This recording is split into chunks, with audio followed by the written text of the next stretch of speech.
Good afternoon and welcome to BJC Mitzvah Day number 169, part 6, using Sefer HaChinuch, a mitzvah that keeps its on its way. The tumah of a metzora found in the third book, Vayikra Parshas Tazria. The Chinuch returns to the discussion of the mitzvah. Therefore, the Torah has warned us that when a person is afflicted by this terrible illness, namely tsaras, he should not take it as happenstance. Rather, he should immediately contemplate that his sins caused it.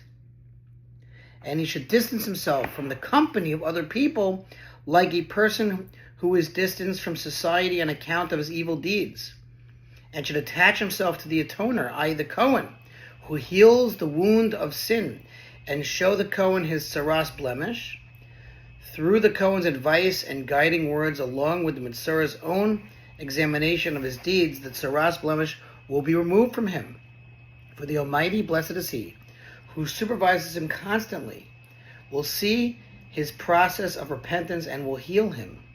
This is the purpose of the confinements that are in certain instances imposed upon a metzora, as we stated above. Among the laws of the mitzvah is, for example, that which the sages of blessed memory have stated, that these four appearances of the goyim, afflictions, which were mentioned above, do not render the afflicted person tumah, impure, unless they appear deeper than the surrounding skin. This does not mean that they should actually be deeper to the touch, but rather they should appear as such to the eye.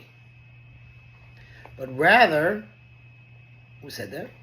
Similar to the appearance of a sunny spot, which appears to observers as though it is deeper than an adjacent shady spot.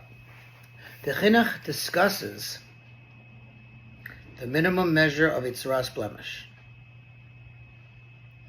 Also included in the laws of the mitzvah is that which the sages stated, that the minimum measure of tsaras is the equivalent of a Cilician gris. I'll say in his, the gris, a kilki. Interesting. A split bean. Meaning to say that if one of those appearances of tsaras blemishes that were mentioned above appear on the skin of a person's flesh, in this measure, it is called tsaras, such that if additional symptoms pointing to impurity are present, as should be discussed presently, the person is confirmed as tummy, impure. But if the blemish is smaller than this measure, it is not considered tsaras, and the person is tahor, pure, regardless of the blemish's symptoms. Okay, we will continue, God willing, tomorrow. And I'll get a better pronunciation of the word Cilician. I'll look it up, I guess. Thanks for listening to Sponsor Feature Mitzvah 36-100 for the gold. We still got a while to go in this mitzvah. Have a great day.